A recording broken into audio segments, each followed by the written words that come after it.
હા હું માં જોજો આ ઈચ્છા તમારી જેવી નહીં લાગતી. ના આ તો તારી માં જેવી લાગો. તમે નવા નવા રહેવા આવ્યા નહીં? અલી એ એમને તો ગુજરાતી ખબર પડે, હિન્દીમાં વાત કર. તમે નવા નવા રહેના आया हो नहीं? हाँ 2 महीने हुए हैं. અલી એ તું રહેવા દે, હું વાત કરું. ये आपकी ત્રણ બેબીયા હે ને? हाँ ये मेरी बेटियां है. અલી એ આપણે તને હાથથી રાખવા પડશે. આ તો ચી ફટકડી લાગો હો. અલી એ રાગો બોલ, ખબર પડી જશે એનો. અલી એને તો ગુજરાતી ખબર પડે હતી. મને ना બધું ગુજરાતી આવડે है. હેલી કાકલી કંચન ને તો ઘર જ નંખ્યો તો તું ચમ નથી આવી તો? હું આગો હું કાળસા મને તો મન કીધું ય નતું. ગમે તે હોય હા, દૂધ પાક મસ્ત હતો, એક નંબર નો હતો. હું એક નંબર નો ભાઈ, દૂધ તો હતું જ. તમે ઓપડ્યું પેલી સવલી છોડી નાહી જઈ. હું કીધું? સવલી છોડી. હું કીધું? સવલી છોડી. મારી સોડી મારી. તને એક વાત કહું? હા બોલ. પેલી બાજુવાળી દલી છોડી નહીં એને હન મેં કાલ છોકરા જોડ જોઈ હતી. ના હોય. હાસ તો બળી બાઇક ઉપર બેઠી હતી. તારું છોકરું પણ હતું, મને મોઢું ના દેખાયું. તને એક વાત કહું? તારો જ છોકરો તો તને રોય. વહુ બેટા હું કેટલી કચકચ કરું તને તોય તને ખોટું નહીં લાગતું. મમ્મીજી હવે ગાંડા જોડે કોણ લમણા જીકે?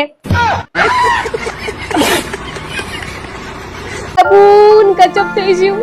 તમાર તો નાની ઉંમરે ઘણી જતા રહ્યા. બહુ સારા હતા. બધે ટાઈમ મંદિરમાં જતા ભગત માણસ હતા. ચાય ભગત માણસ હતા. એ તો ઠંડા લઈ ફરતા હતા. તું જે વિચારે છે ને રાધા એ ક્યારે શક્ય નહીં બને. આપણા બાપુ કે આ પરિવાર તારો પ્રેમ સ્વીકાર નહીં કરે. મધુ બાપુનો કોને ડર લાગે? અને આ જમાનો તો બોલીને ફરી જાય એનો કોને ડર છે? પણ વિક્રમ પણ વિક્રમને તો હું મારા સાચા હૃદયથી ચાહું છું. એના માટે તો હું આ જગતને પણ છોડી શકું છું. અને તો બાપુની વાત કરે છે. પણ બાપુ તને ખબર તો છે કે બાપુ આપણા કુટુંબના મુખ્ય છે. એમની વાત કોણ ટાળી શકે? તો મારો પ્રેમ તો સાચો છે ને જમવા. પણ આ શક્ય નથી. ભૂલી જા વિક્રમને. હા હે જમે તમે પંખો બેઠા ક્રીટી એસી ચાલુ કર. ખબર નહીં પડતી જમે તાપમાં બેઠા હો. જમે રોટલી ખાઈ લેશું ને કે એના માટે પૂરી બનાવું? મમ્મી એકલા નથી આવ્યા, હું પણ સાથે આવી છું. તું તો છેલ્લા 22 વર્ષથી હોય કરું.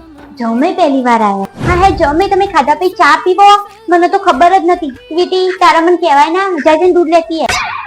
મમ્મી કેમ નીચે બેઠી હે? ઉપર બેસ ના.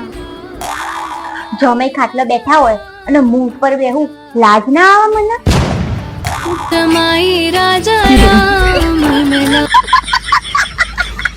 બહુ બેટા આ ઘરને છે ને હવે તું તારું જ ઘર સમજ. મમ્મીજી આ ઘરને છે ને હું મારું જ સમજુ છું. નહીં તો તમને ક્યાંને ઘરની પર કાઢી મૂક્યા હોત.